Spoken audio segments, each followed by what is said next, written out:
Welcome to trade. നമുക്ക് ഇന്നത്തെ ഗോൾഡിന്റെയും യു എസ് ഓയിലിന്റെയും പ്രൈസ് മൂവ്മെന്റ് അനാലിസിസ് ഒന്ന് നോക്കാം. അതിനു വേണ്ടിയിട്ട് ഗോൾഡിന്റെ വൺ ഡേ ചാർട്ടാണ് എടുത്തിരിക്കുന്നത്. വൺ ഡേ ചാർട്ടിലെ പ്രധാനപ്പെട്ട ഏരിയാസ് മാർക്ക് ചെയ്തിട്ടുണ്ട്. സപ്പോർട്ട് എടുത്ത് മുകളിലോട്ട് കയറി പോയിരിക്കുന്നത്, അതുപോലെ തന്നെ ഒരു ഇംബാലൻസ് ഏരിയ മാർക്ക് ചെയ്തിട്ടുണ്ട് ഇവിടെ വന്ന് ജസ്റ്റ് ഒന്ന് ഒരു മിറ്റിഗേറ്റ് ചെയ്തിട്ട് മാർക്കറ്റ് വീണ്ടും താഴോട്ടേക്ക് ഇറങ്ങിയിട്ടാണ് സപ്പോർട്ട് എടുത്ത് പോയത്.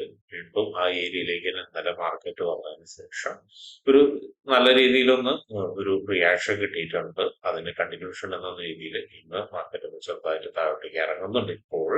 അപ്പൊ ആ ഒരു ഏരിയനെ ഇംബാലൻസ് ആയിട്ട് മാർക്ക് ചെയ്യുന്നുണ്ട്. അത് ഇംബാലൻസ് മാത്രമല്ല, നല്ല സ്ട്രോങ് ആയിട്ടുള്ള റെസിസ്റ്റൻസ് ഏരിയ കൂടിയാണ്.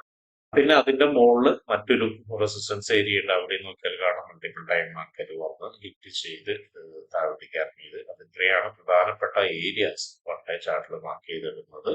ഇനി നമുക്ക് ഇന്നത്തെ പ്രധാനപ്പെട്ട ന്യൂസുകൾ എന്തൊക്കെയാന്നുള്ളത് നോക്കാം.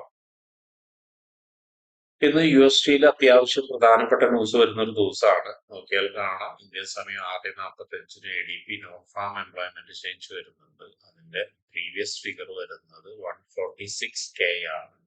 ഫോർകാസ്റ്റ് വരുന്നത് 139K ആണ്. അതായത് പ്രീവിയസിനേക്കാളും ചെറിയൊരു ഫിഗറിലാണ് ഫോർകാസ്റ്റ് വരുന്നത്. എന്താണ് അതിന്റെ യൂഷ്വൽ എഫക്ട് എന്നുള്ളത് നോക്കാം. യൂഷ്വൽ ഇഫക്റ്റ് എന്ന് പറയുന്ന actual greater than forecast is good for currency എന്നാണ്. അതായത് 139K മുകളിൽ ഒരു ഫിഗർ വന്നാൽ കറൻസിക്ക് നന്നാവും എന്നാണ് പറയുന്നത്. ഇത് 139 മുകളിൽ വന്നാൽ മാത്രം പോരാ, കഴിഞ്ഞ തവണത്തെ പ്രീവിയസിനേക്കാൾ മുകളിൽ വന്നാലാണ് നല്ലൊരു മൂവ്മെന്റ് കിട്ടാനുള്ള സാധ്യത. അല്ലെങ്കിൽ ചെറിയൊരു മൂവ്മെന്റിലേക്ക് വന്ന് അത് പിന്നെ കണ്ടിന്യൂഷൻ ആയിരിക്കും സാധ്യത കാണുന്നത്. അതുപോലെ തന്നെ ശ്രദ്ധിക്കേണ്ട കാര്യം എന്ന് പറയുന്നത്, കഴിഞ്ഞ തവണ അതായത് പ്രീവിയസ് കൂടുതലായിരുന്നു, അതുപോലെ തന്നെ ഫോർകാസ്റ്റ് കുറവാണ് വരുന്നത്. അത് കൃത്യമായി ശ്രദ്ധിക്കേണ്ടതുണ്ട്. ഇനി താഴോട്ടേക്ക് വരുന്ന അൺഎംപ്ലോയ്മെന്റ് ക്ലെയിംസ് ആണ്. അത്യാവശ്യം നല്ല മൂവ്മെന്റ് കിട്ടുന്ന ഒരു ന്യൂസ് ആണ്. അത് വരുന്നത് ഇന്ത്യൻ സമയം 7 മണിക്കാണ്. അത് പ്രീവിയസ് ഫിഗർ എന്ന് പറയുന്നത് 211K ആണ്. ഫോർകാസ്റ്റ് എന്ന് പറയുന്നത് 214K ആണ്. അതായത് പ്രീവിയസിനേക്കാളും വലിയൊരു ഫിഗർ ആണ് ഫോർകാസ്റ്റ് കാണിക്കുന്നത്. അതിന്റെ യൂഷ്വൽ ഇഫക്ട് എന്താണെന്ന് നോക്കാം. അത് actual greater than forecast is good for currency എന്നാണ്. അതായത് ഈ ഫോർകാസ്റ്റിനേക്കാൾ കുറവ് വന്നു കഴിഞ്ഞാൽ കറൻസിക്ക് നന്നായിരിക്കും എന്നാണ് പറയുന്നത്. ഫോർകാസ്റ്റിനേക്കാളും പ്രീവിയസിനേക്കാളും കുറവ് വന്നു കഴിഞ്ഞ് കറൻസി നന്നായി സ്ട്രോങ് ആവുകയും ഗോൾഡ് വീക്ക് ആവുകയും ചെയ്യും. അപ്പൊ ട്രേഡ് എടുക്കുന്ന ആളുകൾ ഈ സമയം നോക്കി കണ്ടു ട്രേഡ് എടുക്കുക. പക്ഷെ രണ്ട് സൈഡിലേക്ക് മൂവ്മെന്റ് തന്ന് സ്റ്റോപ്പ് ലോസ് ഹണ്ടിങ് നടത്താൻ സാധ്യതയുള്ള ന്യൂസുകളാണ് രണ്ടും. അപ്പോൾ അത് ഓർമ്മയിൽ വെച്ചുകൊണ്ട് ട്രേഡ് എടുക്കാൻ ശ്രമിക്കുക. ഇനി നമുക്ക് ചാർട്ടിലോട്ട് വരാം. ചാർട്ടിൽ ഫോർവേഡിലേക്ക് വരുന്ന സമയത്ത് മാർക്കറ്റ് നേരത്തെ പറഞ്ഞ പോലെ ഒരു ഇംബാലൻസ് ഏരിയയിലേക്ക് മൾട്ടിപ്പിൾ ടൈം വന്നു കഴിഞ്ഞു റെസിസ്റ്റൻസ് ക്രിയേറ്റ് ചെയ്ത് താഴോട്ടേക്ക് ഇറങ്ങിയിട്ടുണ്ടായിരുന്നു ഇന്നലെ. പക്ഷെ വീണ്ടും അവിടെ നിന്നൊരു റിയാക്ഷൻ മുകളിലോട്ട് കിട്ടുകയാണ് ചെയ്തത്. അപ്പോൾ അതിന്റെ അടിസ്ഥാനത്തിൽ റിയാക്ഷൻ മുകളിലോട്ട് കിട്ടുകയാണ് ചെയ്തത്. പക്ഷെ ഇന്ന് മാർക്കറ്റ് ഓപ്പൺ ചെയ്തിട്ട് താഴോട്ടേക്ക് വരാനുള്ള ശ്രമം നടത്തുന്നുണ്ട്. എനിവേ എന്തായാലും നമുക്ക് പ്രധാനപ്പെട്ട ഏരിയാസ് മാർക്ക് ചെയ്ത് വെക്കേണ്ടതുണ്ട്. ഇതിൽ 4 hourൽ ഏറ്റവും പ്രധാനപ്പെട്ട ഒരു ഏരിയ എന്ന് പറയുന്നത് ഒരു സപ്പോർട്ട് ഏരിയനെ നമ്മളിവിടെ വരച്ചിടുന്നുണ്ട്. അതുപോലെ തന്നെ മുകളിലോട്ട് പോകുന്ന സമയത്ത് ഇവിടെ റെസിസ്റ്റൻസ് ഏരിയ ഉണ്ട്, മാർക്ക് ചെയ്തിട്ടുണ്ട്. റെസിസ്റ്റൻസ് ഏരിയ ഉണ്ട്, അതിന്റെ മുകളിൽ ഒരു ഇംബാലൻസ് ഉണ്ട്, അതിന്റെ മുകളിൽ റെസിസ്റ്റൻസ് ഉണ്ട്. എനിവേ അതൊന്ന് നോട്ട് ചെയ്ത് വെക്കുന്നത് നന്നായിരിക്കും. ഇനി താഴോട്ടേക്ക് വരുന്ന സമയത്ത് ഒരു നല്ലൊരു സപ്പോർട്ട് ഏരിയ എന്ന് പറയുന്നത് ഈ ഒരു ഏരിയ ആണ്. നല്ലൊരു സപ്പോർട്ട് ഏരിയ എന്ന് പറയുന്നത് അവിടേക്ക് മാർക്കറ്റിൽ നിന്ന് എത്തുമോ എത്തില്ലേ എന്നുള്ളതൊന്നും നമുക്ക് പറയാൻ പറ്റില്ല. ഇനി എന്തായാലും നമ്മൾ അവിടെ സപ്പോർട്ട് ഏരിയ മാർക്ക് ചെയ്ത് വെക്കുന്നുണ്ട്. ഇത്രയാണ് 4 hourലുള്ളത്. ഇനി നമുക്ക് 1 hourലേക്ക് പോയി നോക്കാം. 1 hourൽ വരുന്ന സമയത്ത് നല്ലൊരു കൺസോൾട്ടേഷൻ ആണ് കഴിഞ്ഞ കുറച്ച് സമയങ്ങളിലായിട്ട് നടന്നുകൊണ്ടിരിക്കുന്നത്. കാരണം ഇന്നലെ വലിയൊരു വീഴ്ച വന്നു കഴിഞ്ഞു. മുകളിലോട്ട് പോകാനുള്ള ശ്രമം നടത്തിയിട്ടുണ്ടായിരുന്നു, പക്ഷെ നടന്നിട്ടില്ല. എനിവേ 1 hourലേക്ക് വരുന്ന സമയത്ത് ഒരു സപ്പോർട്ട് ഏരിയ എന്ന് പറയുന്നത് നമ്മൾ നേരത്തെ പുറത്ത് വരച്ച സപ്പോർട്ട് ഏരിയ തന്നെയാണ്. പിന്നെ ഈ ഒരു ലൈൻ നോക്കിയാൽ കാണാം, ഇവിടെ നിന്നാണ് ബ്രേക്ക് കിട്ടി മാർക്കറ്റ് ഈ മുകളിലോട്ടൊന്ന് കയറി പോയത്. വീണ്ടും റീടെസ്റ്റ് നടത്തി വീണ്ടും ആ ലൈനിലേക്കാണ് ഇപ്പൊ കൺസോൾട്ടേഷൻ നടന്നുകൊണ്ടിരിക്കുന്നത്. അപ്പോ ഒന്ന് ഒരു സാധ്യത ഇതൊരു നല്ലൊരു സപ്പോർട്ട് ആവാനുള്ള സാധ്യത വളരെ കൂടുതലാണ്. ഇനി 1 hourൽ ഒരു പ്രധാനപ്പെട്ട ഏരിയാസ് താഴോട്ടേക്ക് വരുന്ന സമയത്ത് നമുക്ക് മാർക്ക് ചെയ്യാനുള്ളത് ഈ ഒരു ഏരിയ ആണ്. ഇവിടെ ഒരു ഇംബാലൻസ് എടുക്കുന്നുണ്ട്, അത് നോട്ട് ചെയ്ത് വെക്കാം. അപ്പോ ഇത്രയാണ് 1 ഹവറിൽ മാർക്ക് ചെയ്യാനുള്ളത്. ഞങ്ങൾക്ക് 50 മിനിറ്റ്സിൽ പോയിട്ട് എന്തെങ്കിലും എൻട്രി സാധ്യത പോകും. 50 മിനിറ്റ്സിൽ എൻട്രി സാധ്യത നിലവിൽ നിൽക്കുന്നുണ്ട്. ഈ ഒരു ലോയിനെ ബ്രേക്ക് ചെയ്ത് സ്ട്രോങ് ആയിട്ട് ബ്രേക്ക് ചെയ്താൽ ഒരു താഴേക്ക് വരാനുള്ള സാധ്യത വളരെ കൂടുതലാണ്. അപ്പൊ അതുകൊണ്ട് ഈ ഒരു ലോയിനെ ബ്രേക്ക് ചെയ്ത് വന്നു കഴിഞ്ഞാൽ ഇവിടം വരെ നേരത്തെ നമ്മൾ മാർക്ക് ചെയ്തിരിക്കുന്ന ഈ ഒരു ഇംബാലൻസ് വരെ ഒന്ന് ട്രൈ ചെയ്യാവുന്നതാണ്. വീണ്ടും താഴോട്ടേക്ക് ഇറങ്ങുകയാണെങ്കിൽ മറ്റൊരു ഏരിയ എന്ന് പറയുന്നത് ഇമ്പോർട്ടന്റ് ആയ ഏരിയ എന്ന് പറയുന്നത് ഇത് നല്ലൊരു ഏരിയ ആണ്. ഇവിടേക്കും എത്താനുള്ള സാധ്യത കാണുന്നുണ്ട്. ഇനി ബൈ എൻട്രി എന്ന് പറയുന്നത് ഇതിനെ ബ്രേക്ക് ചെയ്ത് വന്നു കഴിഞ്ഞാൽ, അതായത് ഈ ഒരു ലൈനെ ബ്രേക്ക് ചെയ്ത് കഴിഞ്ഞിട്ട് ഒരു നല്ലൊരു കൺഫർമേഷൻ കിട്ടുകയാണല്ലോ, നമുക്ക് റിജക്ഷൻ ക്യാൻഡിലോ അല്ലെങ്കിൽ നല്ലൊരു ബുള്ളിഷ് ക്യാൻഡിലോ കിട്ടുകയാണെങ്കിൽ ബൈ എൻട്രി വെക്കാം. അപ്പോഴും വലിയ രീതിയിൽ ബൈ എൻട്രി വെക്കാതിരിക്കായിരിക്കും നല്ലത്. കാരണം ചിലപ്പോഴൊന്ന് ഒരു ടെസ്റ്റിംഗ് ലൈനിലേക്ക് വന്നിട്ട് വീണ്ടും താഴേക്ക് തന്നെ ഇറങ്ങി വരാം.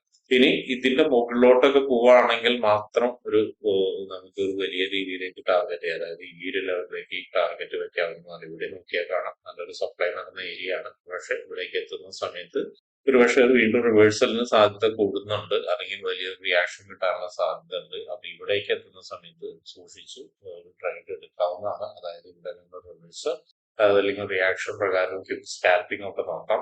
ഇനി ഇതിനെ ബ്രേക്ക് ചെയ്യുകയാണ്, നല്ലൊരു ക്യാൻഡിലോടുകൂടി ബ്രേക്ക് ചെയ്യുകയാണെങ്കിൽ, ഏരിയനെ ബ്രേക്ക് ചെയ്യുകയാണെങ്കിൽ ഇംബാലൻസും കടന്ന് ഈ റെസിസ്റ്റൻസ് വരെയൊക്കെ ഏറെക്കുറെ നമുക്ക് ടാർഗറ്റ് കിട്ടാവുന്നതാണ്. അപ്പൊ ഇങ്ങനെയാണ് ഒരു ബൈ എൻട്രിയുടെ സാധ്യത എന്ന് പറയുന്നത്. സെൽ എൻട്രി നേരത്തെ പറഞ്ഞ ഒരു ഈ ലൈനെ ബ്രേക്ക് ചെയ്ത് സ്ട്രോങ് ഒരു ക്യാൻഡിലോടുകൂടി ബ്രേക്ക് ചെയ്ത് കഴിഞ്ഞാൽ ഏകദേശം ടാർഗറ്റ് ഇവിടം വരെ കിട്ടും. അത് കഴിഞ്ഞാൽ നെക്സ്റ്റ് ടാർഗറ്റ് ഇതാണ്. പിന്നെ വീണ്ടും ഒരു ബ്രേക്ക് നടക്കുന്നത് എന്ന് പറയുന്നത് ഈ ലോയിനെയാണ്. ഈ ലോയിനെ ബ്രേക്ക് ചെയ്ത് വളരെ സ്ട്രോങ് ആയിട്ടുള്ള ബ്രേക്ക് ആയിരിക്കണം, ചെറിയ ബ്രേക്ക് ആയിരിക്കരുത്. അങ്ങനെ ബ്രേക്ക് ചെയ്ത് കഴിഞ്ഞാൽ വീണ്ടും ഈ പഴയ ഒരു 2587 എന്ന് പറഞ്ഞ റേഞ്ചിലേക്കൊക്കെ എത്താനുള്ള സാധ്യത കാണുന്നുണ്ട്. എനിവേ ഇന്ന് ഇതെല്ലാം സംഭവിക്കുമെന്ന് പറയാൻ കഴിയില്ല. ഇതിന് എന്തായാലും നമുക്ക് ലൈവ് മാർക്കറ്റിൽ എന്താണ് സംഭവിക്കുന്നത് നോക്കിയതിനു ശേഷം ട്രേഡ് എടുക്കാം. ഇനി നമുക്ക് US ഓയിലിലേക്ക് പോകാം. US ഓയിലിലേക്ക് വരുന്ന സമയത്ത് ഇന്നലെ നല്ലൊരു ബുള്ളിഷ് മാർക്കറ്റ് ആയിരുന്നു. അതിന്റെ ഒരു കണ്ടിന്യൂഷൻ എന്ന രീതിയിലേക്ക് മാർക്കറ്റ് ഓപ്പൺ ചെയ്തു. നടത്തുന്നുണ്ട്. എനിവേ പ്രധാനപ്പെട്ട ഏരിയാസ് മാർക്ക് ചെയ്ത് വെച്ചിട്ടുണ്ട്. നോക്കിയാൽ കാണാം താഴെ ഒരു സപ്പോർട്ട് ഏരിയ ഉണ്ട്. അത് സപ്പോർട്ട് ഏരിയനെ മാർക്ക് ചെയ്ത് വെച്ചിട്ടുണ്ട്. അതിന്റെ മുകളിൽ ഒരു ഇംബാലൻസ് ഉണ്ട്. ഒരു ഇംബാലൻസിനെയും മാർക്ക് ചെയ്ത് വെച്ചിട്ടുണ്ട്. അതുപോലെ തന്നെ ഒരു സപ്പോർട്ട് ലൈനായിട്ട് മാർക്ക് ചെയ്ത് വെച്ചിട്ടുണ്ട്. അതിനെ നോക്കിയാൽ കാണാം നല്ലൊരു സ്ട്രക്ചർ ബ്രേക്ക് തന്ന, ഇന്റേണൽ ബ്രേക്ക് തന്ന ഒരു ഏരിയയാണ്. അതിനെ സപ്പോർട്ടായിട്ട് മാർക്ക് ചെയ്ത് വെച്ചിട്ടുണ്ട്. അതിന്റെ അടുത്ത് ഇന്നലെ മിനിഞ്ഞാന്നും മാർക്കറ്റ് വന്നിട്ടാണ് മുകളിലോട്ട് പോകുന്നത്.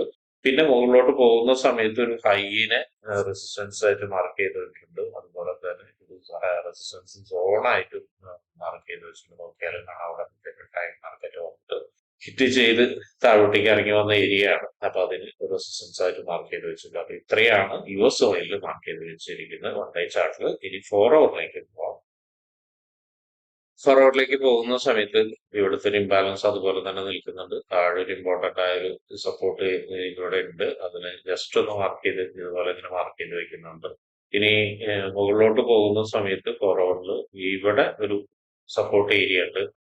നോക്കിയാൽ കാണാം ഈ ഇവിടെ ഒരു സ്ട്രക്ചർ ബ്രേക്ക് തന്ന വീണ്ടും അവിടേക്ക് ഒരു സപ്പോർട്ട് എടുത്ത ഏരിയ ആണ്. ഇവിടെ തൊട്ടടുത്ത ഒരു സപ്പോർട്ട് ഏരിയ എന്ന് പറയുന്നത്.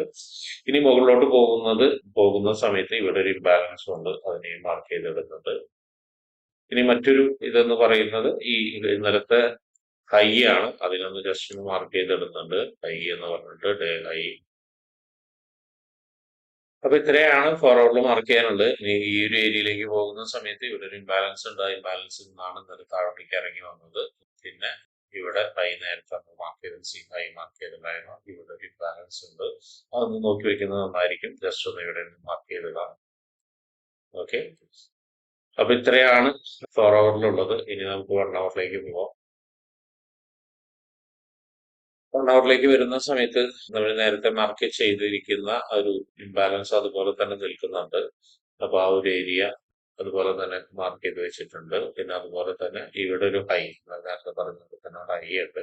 ആ ഒരു ഹൈനെയും മാർക്ക് ചെയ്ത് വെച്ചിട്ടുണ്ട്. നോക്കിയാൽ കാണാം മാർക്കറ്റ് നല്ലൊരു ഡീപ്പ് ഫുൾ ബാക്ക് എടുത്തിട്ടാണ് പോകുന്നത്. അപ്പോൾ പക്ഷേ ഈ ഹൈനെ ബ്രേക്ക് ചെയ്യാനുള്ള സാധ്യത കൂടുതലാണ്. എന്തായാലും അതൊന്ന് ഓർമ്മയിൽ വെക്കുന്നത് നന്നായിരിക്കും. ഇനി 1 ഹവറിലെ പ്രധാനപ്പെട്ട ഏരിയാസ് എന്ന് പറയുന്നത് ഇപ്പോ മാർക്കറ്റ് നിൽക്കുന്നതിന് താഴെ നല്ലൊരു കൺസോളിഡേഷൻ നടന്നിരിക്കുന്ന ഒരു ഏരിയ ഉണ്ട്. അത് ഇമ്പോർട്ടന്റ് ആയ ഒരു ഏരിയ ആണ്. വീണ്ടും താഴോട്ടേക്ക് വരുന്ന സമയത്ത് നമ്മൾ നേരത്തെ മാർക്ക് ചെയ്ത് വെച്ചിരിക്കുന്ന ഇതെല്ലാം അത്യാവശ്യം ഇമ്പോർട്ടന്റ് ആണ്. ഇത്രയേ ഉള്ളൂ 1 അവറിൽ ഇപ്പോൾ നോക്കുന്നത്. എന്തായാലും നമുക്ക് 50 മിനിറ്റ്സിലോട്ട് പോയിട്ട് എന്തെങ്കിലും സാധ്യതകൾ ഉണ്ടോ എന്നുള്ളത് നോക്കാം. 50 മിനിറ്റ്സിൽ ഒരു സാധ്യത എന്ന് പറയുന്നത്, അല്ലെങ്കിൽ എൻട്രി സാധ്യത എന്ന് പറയുന്നത്, മാർക്കറ്റ് ഇപ്പൊ നിൽക്കുന്ന ഏരിയയിൽ നിന്ന് താഴോട്ടേക്ക് ഇറങ്ങുകയാണെങ്കിൽ, അതായത് ഈ ഏരിയയിലേക്ക് ഇറങ്ങുകയാണെങ്കിൽ ഒരു സാധ്യത കാണുന്നുണ്ട്. ബൈ എൻട്രി സാധ്യത കാണുന്നുണ്ട്. ഒരു പ്രധാനപ്പെട്ട ഏരിയ ആണ് ഇത്. ഒരു അത്യാവശ്യം മോശമില്ലാത്ത ഒരു സപ്പോർട്ട് ഏരിയ ആണ്. അപ്പൊ ഇവിടേക്ക് വീണ്ടും ഒന്ന് മാർക്കറ്റ് ഇറങ്ങുകയാണെങ്കിൽ, ഇംബാലൻസ് കൂടി എടുക്കാൻ ഇറങ്ങുകയാണെങ്കിൽ ഇവിടെ നിന്നൊരു ബൈ എൻട്രി ഉണ്ട്. അപ്പൊ അങ്ങനെയാണെങ്കിൽ നമുക്ക് ഈ ഹൈ വെക്കാം. ഈ ഹൈയുടെ അടുത്ത് എത്തുന്ന സമയത്ത് നല്ല സ്ട്രോങ് ആയിട്ടുള്ള ക്യാൻഡിലാണ് ബ്രേക്ക് ചെയ്യുന്നതെങ്കിൽ പിന്നെ നേരത്തെ ഇവിടേക്ക് തൊട്ട് മുകളിലോട്ട് ഇവിടം വരെ വെക്കാം. അതിന് മുകളിലോട്ട് തൽക്കാലം വെക്കാതിരിക്കുക, ഒരു കൺഫർമേഷൻ കിട്ടാത്തത്തോളം കാലം. ഇനി ഇതിന് താഴെ ഇപ്പൊ നമ്മൾ നേരത്തെ വരച്ചിരിക്കുന്ന ഈ ഒരു സോണിന് താഴെ ഇറങ്ങുന്നെങ്കിൽ, ഈ സപ്പോർട്ട് സോണിന് താഴെ ഇറങ്ങുന്നെങ്കിൽ വീണ്ടും ഒരു സെല്ലൻട്രി ഉണ്ട്. ആ സെല്ലൻട്രി ഒരു ഇംബാലൻസ് വരെയൊക്കെ നേരത്തെ വരച്ച ഒരു ഇംബാലൻസ് വരെ, ഇംബാലൻസ് വരെ വരാനുള്ള സാധ്യതയുണ്ട്. അതും ബ്രേക്ക് ചെയ്ത് വരികയാണെങ്കിൽ പിന്നെ ഇതിന് ലോ എടുക്കാനും സാധ്യതയുണ്ട്. അപ്പൊ അതൊന്ന് ഓർമ്മ വെക്കുന്നത് നന്നായിരിക്കും. ഇനി മറ്റൊരു സാധ്യത എന്ന് പറയുന്ന ഒരു സെൽ സാധ്യത എന്ന് പറഞ്ഞ് ഇന്നലത്തെ ഹൈനെ ബ്രേക്ക് ചെയ്ത്, അതായത് ഈ ഒരു ബ്രേക്ക് ചെയ്ത് വളരെ സ്ട്രോങ് ആയിട്ട് ഒരു താഴോട്ടേക്ക് ക്യാൻഡിൽസ് അങ്ങനെ പാറ്റേൺ ഫോം ചെയ്യുകയാണെങ്കിൽ സെൽ സാധ്യത ഉണ്ട്. അപ്പോഴും ഇവിടേക്ക് മാത്രം വെക്കുന്നതായിരിക്കും നല്ലത്, ഈ ഒരു ഏരിയയിലേക്ക് മാത്രം വെക്കുന്നതായിരിക്കും നല്ലത്. അല്ലെങ്കിൽ ഇവിടെ നിന്ന് കയറി പോകുന്ന സമയത്ത് ഒരു പാറ്റേൺ ക്രിയേറ്റ് ചെയ്ത് പോയിട്ടുണ്ടെങ്കിൽ ഇവിടേക്ക് വെക്കുന്നതായിരിക്കും നല്ലത്. അല്ലാത്തവർക്ക് വലിയ ടാർഗറ്റ് വെക്കാതിരിക്കുക. വെക്കണമെങ്കിൽ ഇതിന് താഴെ ബ്രേക്ക് ചെയ്യണം. തൽക്കാലം അത് ഒഴിവാക്കുന്നതായിരിക്കും നല്ലത്. അപ്പൊ ഇങ്ങനെ ഒരു ബൈ എൻട്രി ഉണ്ട്. സെൽ എൻട്രി ബൈ എൻട്രി ഇപ്പോഴത്തെ പറഞ്ഞു കഴിഞ്ഞു. ഇനി മുകളിലോട്ട് പോവുകയാണെങ്കിൽ ഈ ഏരിയയിൽ നിന്നും ഒരു റിയാക്ഷൻ ഒക്കെ കിട്ടാനുള്ള സാധ്യത ഉണ്ട്. റിവേഴ്സൽ ആയിരിക്കില്ല, റിയാക്ഷൻ കിട്ടാനുള്ള സാധ്യത ഉണ്ട്. അപ്പോഴും സെൽ എൻട്രി കൂടിയുണ്ട്. ഇനി ഇപ്പൊ നോക്കുന്ന സമയത്ത് ട്രൈഡോട്ടിന്റെ സ്ട്രാറ്റജി ഇറങ്ങി വർക്ക് ആയിട്ട് കൊണ്ടിരിക്കുന്നുണ്ട്. ട്രൈഡോട്ടിന്റെ സ്ട്രാറ്റജി ബേസ് ചെയ്തിട്ട് ട്രേഡ് എടുക്കാവുന്നതാണ്. എനിവേ ട്രേഡ് എടുക്കുന്ന ആളുകൾ സൂക്ഷിച്ചും കണ്ടും ട്രേഡ് എടുക്കുക. അപ്പൊ എല്ലാവർക്കും ഇന്നൊരു പ്രോഫിറ്റബിൾ ഡേ ആവട്ടെ എന്ന് ആശംസിക്കുന്നു. കയ്യിലിരിക്കുന്ന ക്യാപിറ്റൽ പ്രൊട്ടക്ട് ചെയ്ത് ട്രേഡ് ചെയ്യാൻ ശ്രമിക്കുക.